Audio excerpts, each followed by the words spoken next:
chapter 3 verses 1 to 3. No? Alam po natin na sa pagkakataong ito, si Pablo po ay still nasa bilangguan. So, hayaan niyo po din munang basahin ko sa English yung binasa po nating presider kanina.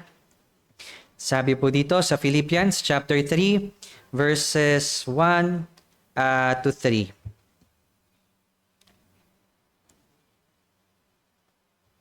Sabi po dito, "Finally, my brothers, rejoice in the Lord. To write the same thing to you is no trouble to me and is safe for you. Look out for the dogs, look out for the evildoers, look out for those who mutilate the flesh. For we are the circumcision who worship by the Spirit of God and glory in Christ Jesus and put no confidence in the flesh." So, purihin po ang pagkabasa ng salita ng ating Panginoon. Tayo po muna ay panandali ang manalangin. Minsan pa, Panginoon, kami po ay lumalapit sa inyo. Tunay nga, Panginoon, na ikaw ang Diyos na soberano, Diyos na makapangyarihan sa lahat, Diyos na sa amin ay nagliligtas. Salamat po, Panginoon, sa pagkakataon na ito sa buhay ng bawat isa na idinako nyo, Panginoon, sa lugar na ito upang makapakinig ng inyong mga salita, makapag-aral, makapagbulay, Panginoon, ng katotohanan ng inyong ebanghelyo, Panginoon. Ama, alam namin na hindi aksidente, Panginoon, kung bakit kami naririto. Dalangin namin anumang mensahe ninyo, Panginoon, na amin pong mapagbulay-bulayan, ay tumimo sa aming mga puso, Panginoon, tumanim sa aming puso at isipan, Panginoon, at magdulot sa amin, Panginoon, ng kagalakan, magdulot din sa amin, Panginoon, ng pagnanais na kayo'y purihin, sambahin dahil sa katotohanan ng aming natanggap sa hapon pong ito. Maraming salamat po. Hayaan nyo, Panginoon, nabuksan niyo po ang aming puso at isipan, Panginoon, sa tulong ng iyong Santong Espiritu ay dumating sa amin, Panginoon, ang kaunawaan mula sa inyong mga salita. Maraming salamat po, Panginoon. Kayo po ang magturo sa amin, Panginoon, at magsalita, Panginoon, sa hapon pong ito. Ito po ang aming samot panalangin sa pangalan ni Jesus. Amen.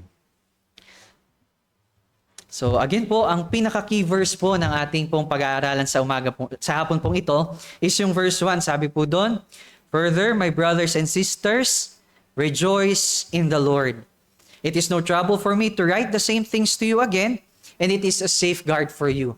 So again po, ito po, tagpong ito ay nasa bilangguan, nasa piitan si Apostle Paul.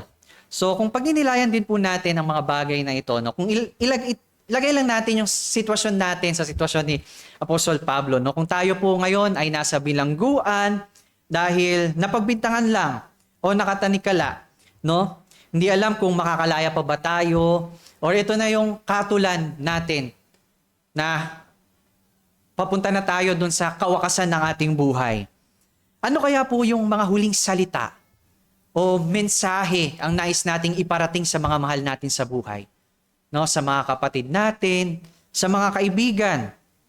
Maglalaman po kaya ito ng takot na nararamdaman natin o hihiling tayo ng hustisya sa kanila sapagkat napagbintangan lang tayo, no?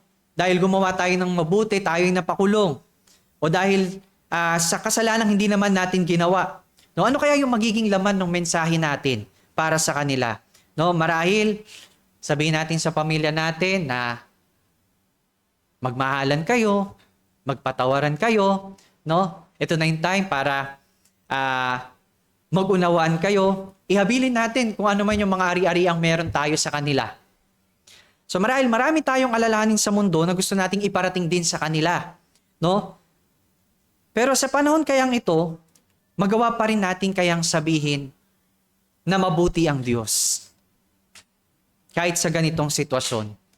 Kung naaalala po natin yung halimbawang illustration na ginamit ko po from previous na pag-aaral natin kung saan merong isang hari, no, na nangaso kasama yung kanyang alipin. Kung atin po itong naaalala. No, ano po yung bukang bibig ng alipin? God is good. Tama po, no? Bukang bibig ng alipin. Naputol yung daliri ng hari sa kanyang pangangaso. Anong sabi ng alipin? God is good. No? Nabilanggo yung alipin dahil nainis yung hari. Sa kabila na kapag kaputol ng kanyang daliri, sinabi pa rin ng alipin, God is good. Pinakulong siya, pinabilanggo siya. Anong sabi ng alipin? Still, God is good. Kung titignan natin, Kung para po sa mga ilan na kung wala po, hindi naaalala yung illustration na yon, marahil nagtatanong kayong, paano God is good? No? Kasi that time po, nangaso yung hari, naputol yung kanyang daliri. Alam niyo po, sabi ng kanyang alipin, God is good. At dahil doon, nainis yung hari. Ipinabilanggo niya yung kanyang alipin. Anong God is good? God is good. Naputulan na nga ako. God is good ka pa? Parang ganon. So, pinabilanggo siya. So, lumipas yung mga araw, nag-decide na mangaso mag-isa yung hari. At sa kanyang pangangaso, nakatagpo siya o natagpuan siya mismo ng mga cannibals. So, sa madaling sabi, hinuli siya, dinakip siya, at akmang iaalay na siya. So, nag-prepare na yung mga cannibals, no, ng apoy, ng lahat ng pangsiga. Susunugin na siya, iaalay na sa kanilang mga Diyos-Diyosan. Habang pine-prepare nila yon, nakita ng isang cannibal ng isang miyembro na putol yung daliri ng hari noong taong ito. Para sa mga cannibals, isang sumpa yun o kumbaga hindi magandang bagay ang makapag-aalay sa kanilang Diyos-Diyosan nang hindi kumpleto o may kapintasan yung kanilang alay. So ang ginawa nila, pinatakas nila ngayon yung hari. Sabi nila, umalis ka dito. Kumbaga, maisusumpa pa kami dahil sa inyo. Dahil sa iyo. So ang ginawa ng hari, dali-dali siyang tumakas. Pumunta siya doon sa kanyang alipin. At kinuwento niya lahat na nangyari doon sa kanyang alipin. At sinabi niya doon sa kanyang alipin, paumanhin. Ngayon ko nauunawaan na tunay nga mabuti ang Diyos. Patawarin mo ko kasi pinabilanggo kita. Alam niyo sabi ng alipin, God is good, mahal na hari. Sapagkat kung hindi niyo ako pinakulong at kasama niyo ako na nangaso, malamang sa malamang, pinatakas kayo at ang susunod na iaalay ay walang iba kundi ako. So nakita natin na sa ilustrasyon na yun that God is good. And truly, God is good. Dahil sa lahat ay nagkakalakip na gumagawa sa ikabubuti ng mga nagsisiibig sa Diyos. At kung titingnan natin si Apostol Pablo, nang sumulat siya from a place of confinement, no, sa bilangguan, hindi siya pinangunahan ng anumang pag-alala o kabalisahan. Sa halip, ipinamanhik niya sa mga taga-Filipos ang isang direktang utos na sila ay magalak. Hindi po ba kabaliktaran na kung titignan natin na sa kabila ng pagkakabilanggo ng taong ito ni Pablo, sa kanya pa manggagaling yung utos na sila ay magalak. And pansinin din natin, hindi niya sinabing magalak kayo sa sirkumstansya ng buhay niyo, magalak kayo kasi hindi kayo kagaya sa akin na nasa bilanggo, magalak kayo kasi nangyayari ang lahat ng bagay ayon sa pininlano ninyo, ayon sa kagustuhan ninyo, magalak kayo kasi maganda yung kalalagayan ng buhay niyo ngayon. Hindi. Bagkus, malinaw na sinabi ni Pablo na magalak kayo, saan o kanino daw po? Sa Panginoon. Paul knows that human joy is fragile when anchored in earthly things. Kapag yung kagalakan ng tao ay nakaangkla sa mga material na bagay o pangmundong ideya. So, marahil, no, kung tayo nakaangkla yung kagalakan natin sa ating pamilya, paano na lamang po pag nawala yung pamilya natin? Kung nakaangkla sa trabaho, paano na lang kung mawala yung trabaho natin? Tapos na rin po ba yung kagalakan na meron tayo? So nagbabago yung trabaho natin, nauubos yung ating mga lakas, lumilipas yung ating mga kapanahunan at maging mga relasyon sa mundong ito ay nagwawakas. But when joy is anchored in who God is, it becomes unshakable. It becomes our ultimate joy. Again, mga kapatid, when joy is anchored in who God is, kung sino nga ba ang Diyos nating sinasampalatayanan, it becomes unshakable. Alam natin yung talinhaga patungkol doon sa nagtayo ng bahay sa buhanginan at saka sa batuhan. Ganon din, kung yung kagalakan ay natin ay nakaangkla, nakapundasyon sa kung sino ang Diyos, magbago man ang lahat ng bagay, magbago man ang lahat ng tao, lumipas man ang mga panahon, matibay at hindi mayayanig yung pundasyon natin. It becomes our ultimate joy. Kaya yung pamagat po ng ating pangangaral sa hapong ito is the anchor of ultimate joy. And sa hapon din pong ito, titingnan natin kung bakit mahalagang balik-balikan, pagbulay-bulayan, ulit-ulitin natin yung ebanghelyo at hindi lamang ito isang routine. No? Bakit kailangan pa, sabi ni Pablo, hindi kalabisan sa akin ang ulitin sa inyo ang mga bagay na ito? Bakit linggo-linggo na lang halos gospel na lang puros yung ating napapakinggan? No? Tila sabihin natin, alam na natin yan. No? Pero hindi, paulit-ulit na binabanggit natin ito. Because brothers and sisters, according to Paul, it's a spiritual safeguard for our souls. It is safe for us. Ito ang nagpapanatili sa ating ligtas. At lilipas na lang ang mga araw at panahon, pero hindi magwawakas yung ebanghelyo ni Kristo. And I'm sure din po na pagdating natin sa presensya ng ating tagapagligtas, ito din yung magiging bukang bibig natin habang nagkakasiyahan tayo, habang nasa hapag tayo ng Diyos, habang nagpupuri tayo. Ang mamumutawi sa labi natin ay yung kabutihan ng ating tagapagligtas. Na sa kabila ng ating kondisyon bilang hindi kaibig-ibig, ay nagawa niya tayong ibigin. So dalawang mahalagang puntos po yung ating titingnan po sa hapon pong ito. Maikli lamang po ito. Unang punto, repetition is a safeguard for our heart. Ang pag-uulit o pagpapanariwa ay pag-iingat sa ating mga puso. Tingnan natin mamaya ano yung papanariwain natin, ano yung dapat nating ulit-ulitin. And pangalawang punto po, guarding against false confidence. Our anchor guards us against false confidence. Sa verse 2 and 3, pag-iingat laban sa huwad na pag-asa. Saan ba tayo binabalaan ni Apostol Pablo? Ano ba yung huwad na pag-asa na binabanggit dito? So sa unang punto po, sabi doon sa Philippians chapter 3 verse 1 sa letter B, sabi doon ni Pablo, to write the same thing to you is no trouble to me and is safe for you. So, kung titingnan po natin, to write the same thing. Nabanggit niya na before, pero isusulat niya ulit. Ipamamanik niya ulit sa mga taga-Filipos. No? Sa panahon natin ngayon, kung saan yung mundo ay hinahabol kung ano yung uso. No? O sa mas pamilyar na salita para sa generation natin ngayon, is kung ano yung trending.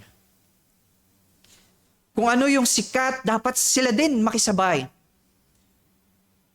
So gusto natin laging bago. Pero hindi po mali yun, no? Gusto natin laging bago. But when it comes to our spirituality, Paul reminds us that spiritual safety often comes from returning to the foundational truths we've heard 100 times.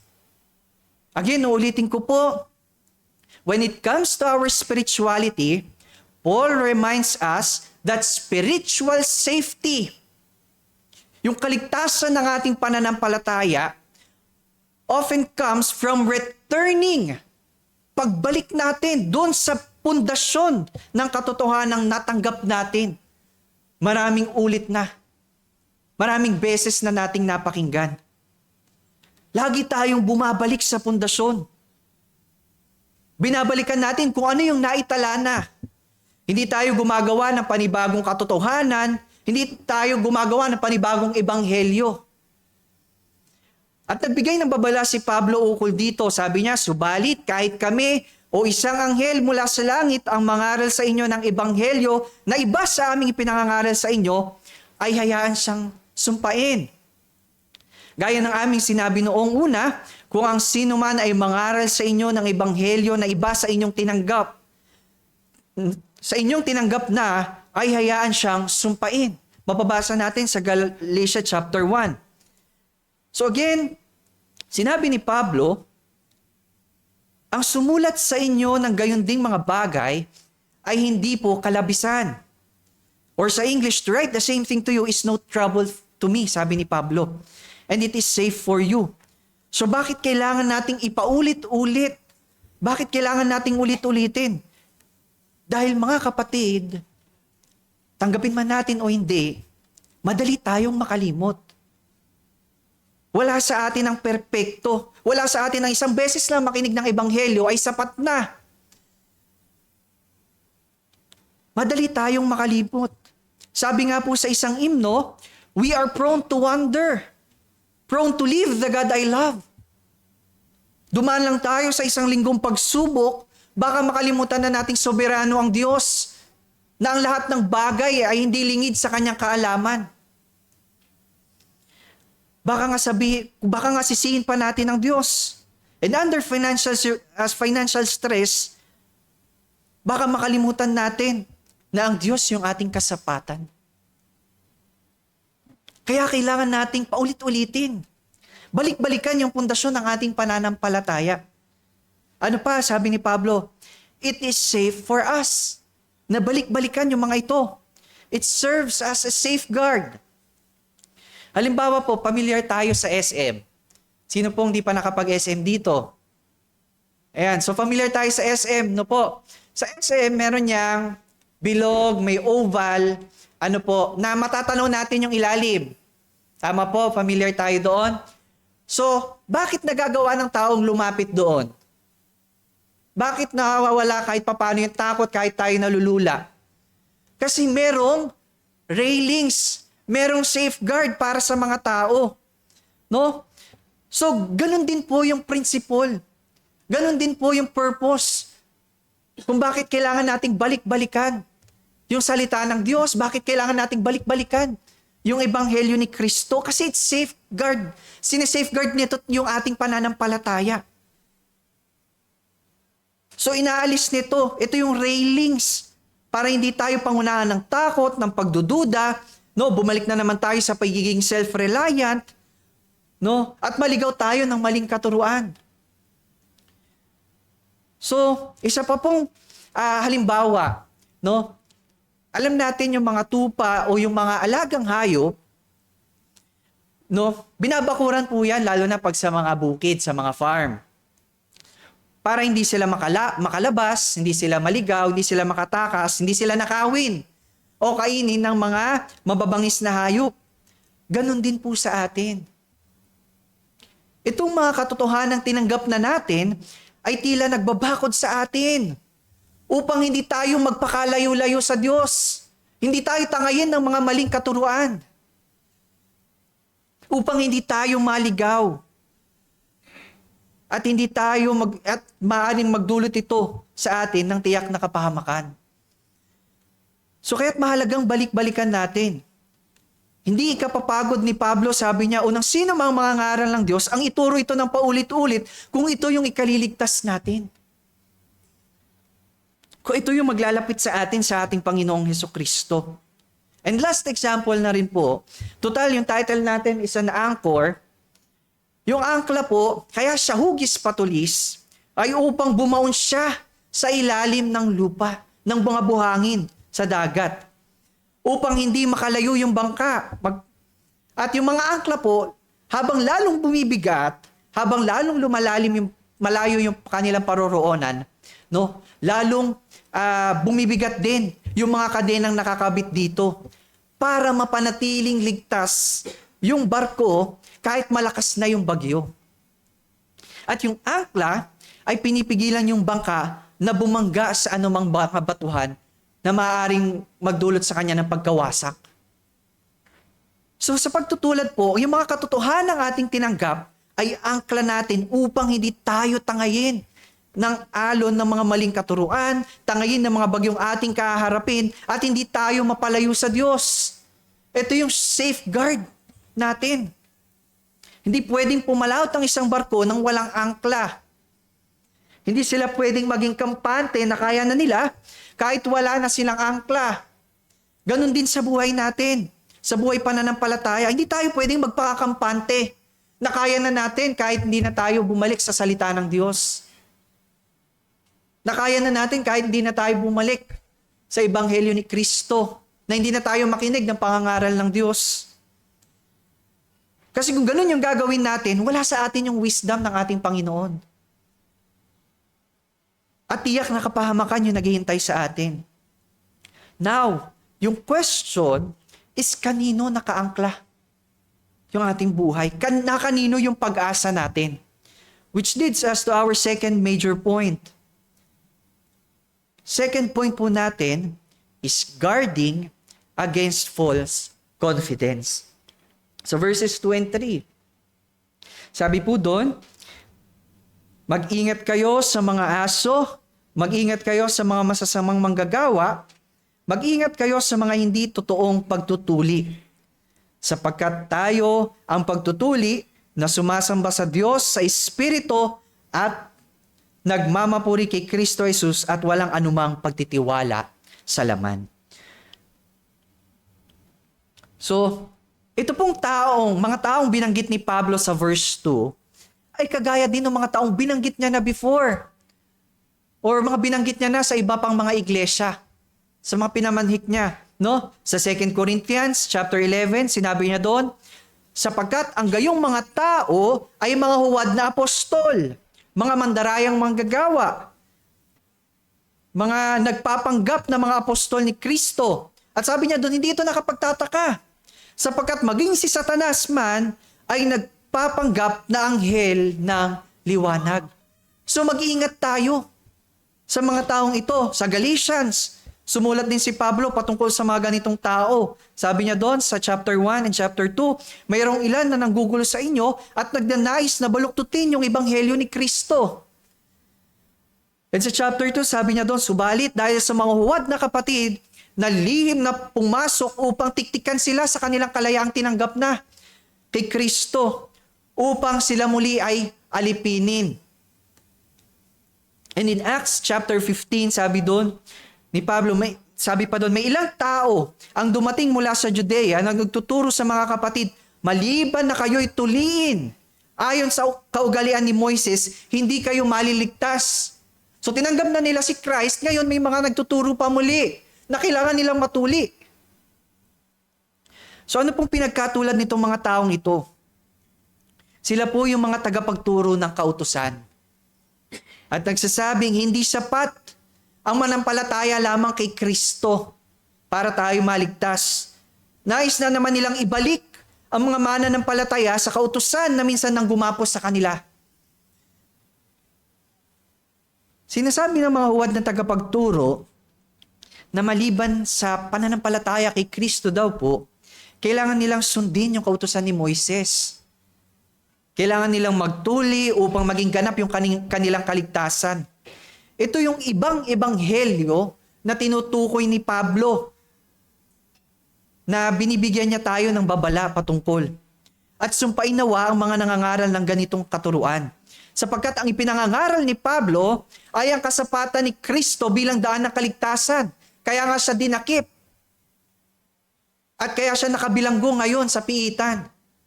Dahil sa ganong rason, dahil hindi matanggap ng mga Hudyo na nangangaral si Pablo na sapat na si Kristo Jesus bilang daan ng kaligtasan. Na hindi na nila kailangan sundin yung kautusan, yung kaugalian nila bilang mga Hudyo. Hindi po ibig sabihin na malaya na tayong gumawa ng kasalanan. Ano po? Pero sinasabi lang ni Pablo na sapat na si Kristo. Wala nang ibang dahilan.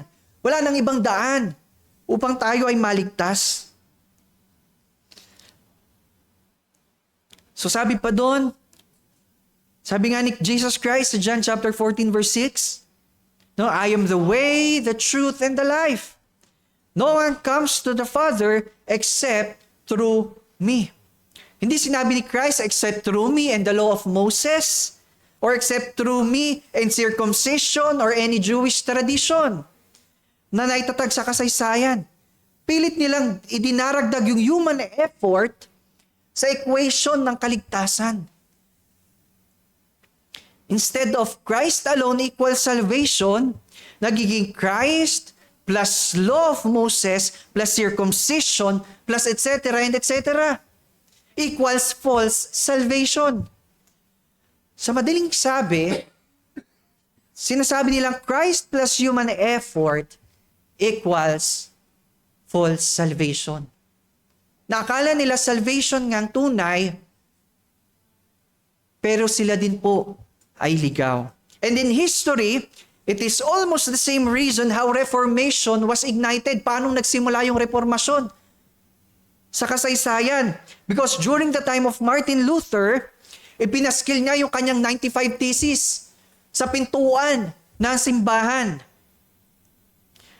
Kasi tinutuligsa niya yung simbahang Romano-Katoliko sa pagbebenta nila ng indulhensya or indulgence. Ano po yung indulhensya? Ito po yung katuruan nila noong 1900s ng Vatican or ng Roman Catholic kung saan nababayaran po sa simbahang Katoliko yung kapatawaran ng kasalanan.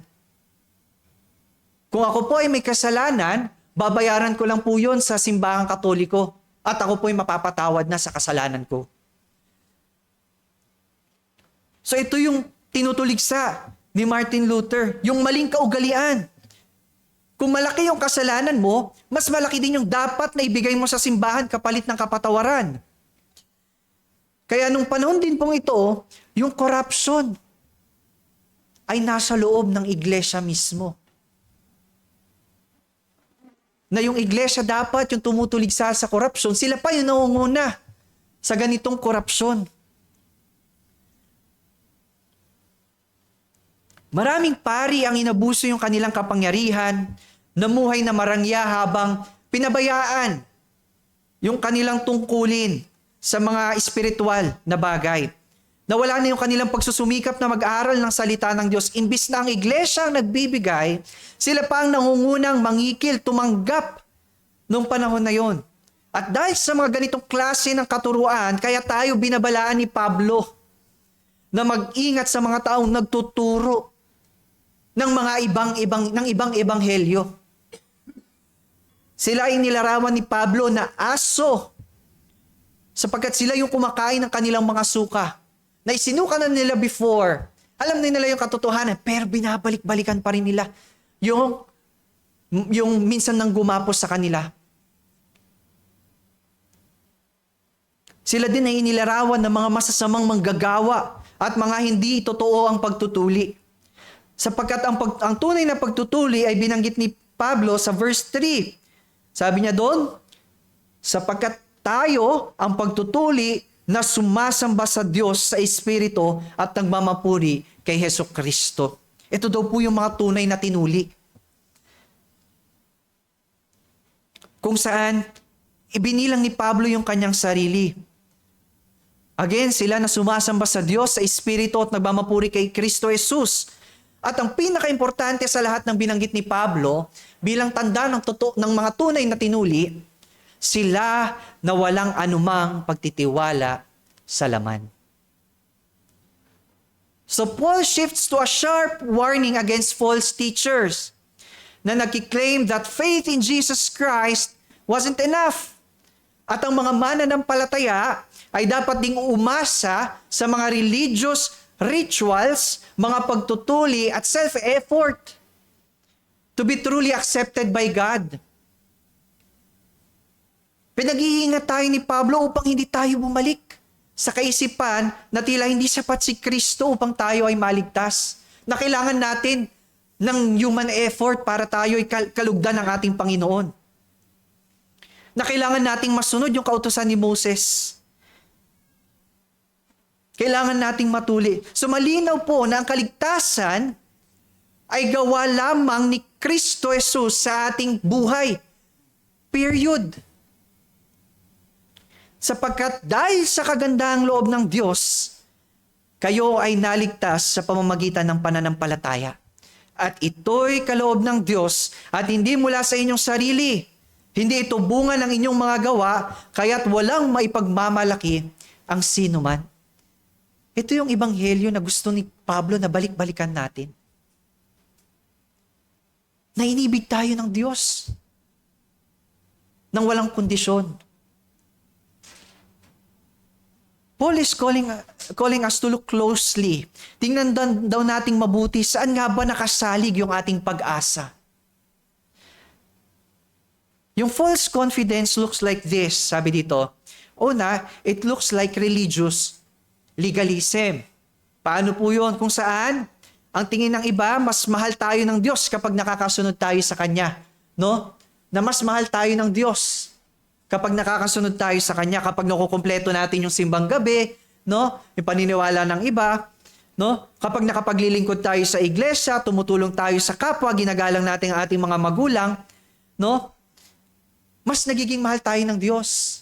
At nababawasan yung kanyang pagmamahal kapag nagkakamali tayo o hindi natin nagagawa kung ano yung hinihingi ng kanyang kasulatan. Yun yung religious legalism. And it gives us false confidence. And second, na mukha ng false confidence is yung self-reliance. Umaasa tayo sa sarili nating mga kakayanan, our own resume, our own merits, good moral standing, rather than the grace of our Lord Jesus Christ. Nakakala mo, may maganda tayong record, no? Na kapag i-flash sa atin ngayon ng Diyos, kung ano ba lahat ng ginawa natin, kamusta ba tayong namuhay bilang tao? At kung i-deadhusgan tayo ngayon ng Diyos base sa ating mga ginawa, makaliligtas kaya tayo sa paghuhukom ng Diyos?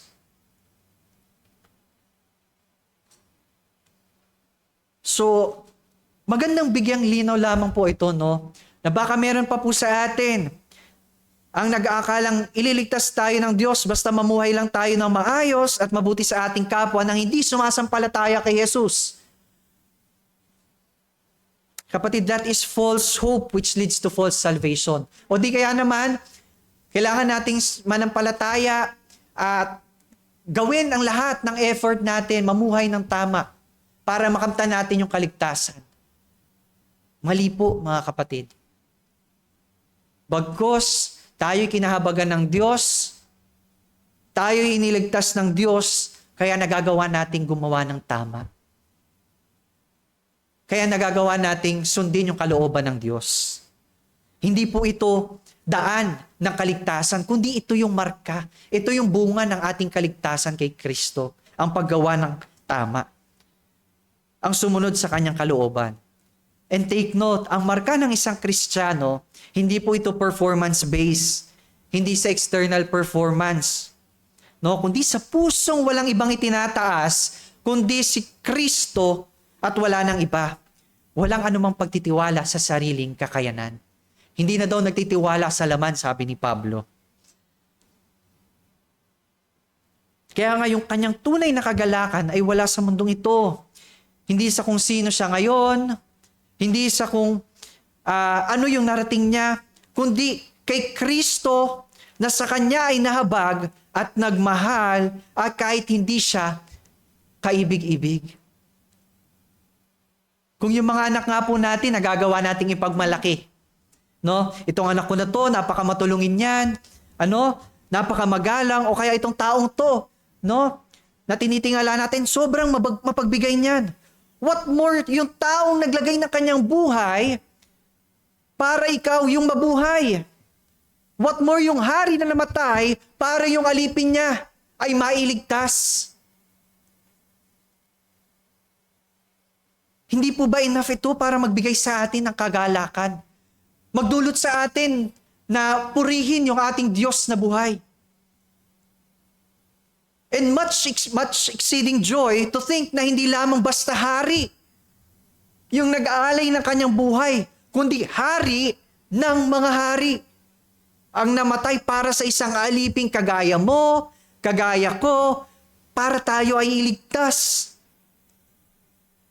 Isang Diyos na nag-alay ng kanyang buhay upang ikaw ay mabuhay. At ito yung joy ni Pablo na nais niyang balik-balikan din natin. Sapagkat kaisa na tayo kay Kristo Jesus, hindi na lamang siya, kundi ang sino mang tumanggap at nanalig kay Kristo Jesus. Nais niyang panariwain natin ang mga bagay na ito. To rejoice in the Lord. At the same time, mag-ingat tayo sa mga taong nais tayong ibanlik sa tanikala ng kautusan. Paul is teaching us that Christ is enough. Ito na yung mabuting balita ni Kristo, na wala na tayong ibang gagawin but to have faith in the person and work of Jesus Christ upang tayo'y maligtas. Di na nga natin kailangan di na nga tayo hiningi na may pako sa krus, no? Di na nga hiningi sa atin na magpakahirap tayo, makamtan lang natin yung kaligtasan. Kinakailangan lang manampalataya tayo sa kung sino si Kristo Jesus at sa kanyang ginawang pagliligtas.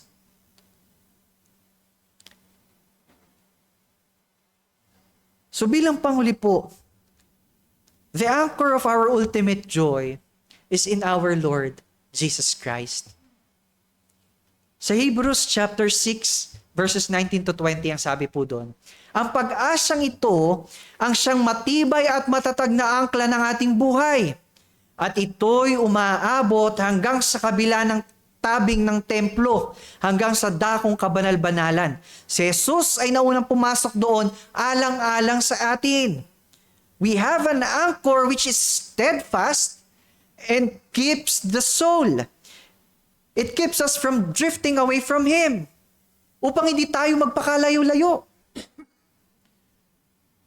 Pananatilihin tayo ni Kristo, lalo na sa panahon ng mga malalakas na unos at bagyo ng ating buhay, pananampalataya. So mahalagang balik-balikan natin because it safeguards us na hindi tangayin ng alon ng ng ibang katuruan o ng mga maling katuruan. Halimbawa na lamang po, kung sinasabi ng mundo sa atin or mapakinggan natin, lalo na sa mga kabataan ngayon, no? Kung sinasabi ng mundo na unahin natin yung ating mga sarili, no? They are advocating for self-love. Well, as Christians, bilang tagasunod ni Kristo, sinabihan tayo mismo ng ating Panginoong Hesukristo to deny ourselves, take up our cross, and follow Him. And anyone who wants to save his life will lose it. Matthew chapter 16. Nawa nakikita natin kung paano tayo pinangangalagaan ng katotohanan tinanggap natin upang maging ganap yung ating kagalakan kay Kristo. This is how God sustains us through His written word.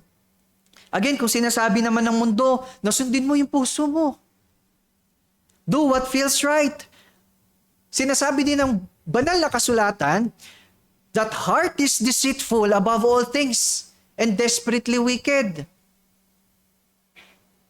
Kung akala mong kagalakan ay nagbumula sa mga successes in life, laki ng savings mo sa bangko, no? Mga narating mo sa buhay, dami ng lugar na napuntahan mo, gara ng sasakyan, pagtatapos ng pag-aaral na may flying colors, well mga kapatid, hindi po mali yung mga bagay na yon. Pero sinabi ng kasulatan, for what shall it profit a man if he shall gain the whole world and lose his own soul?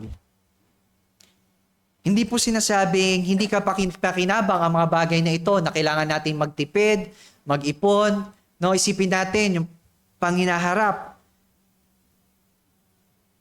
Pero kung yun na lamang yung meron tayo pero wala tayong Kristo sa puso, sorry to say, pero walang kwenta ang lahat ng mga bagay na ito. And ito rin yung dahilan kung bakit sinabi ni Pablo sa chapter 3 verse 8 ng Filipos mismo, kung atin pong babasahin, talon tayo sa verse 8, sabi doon,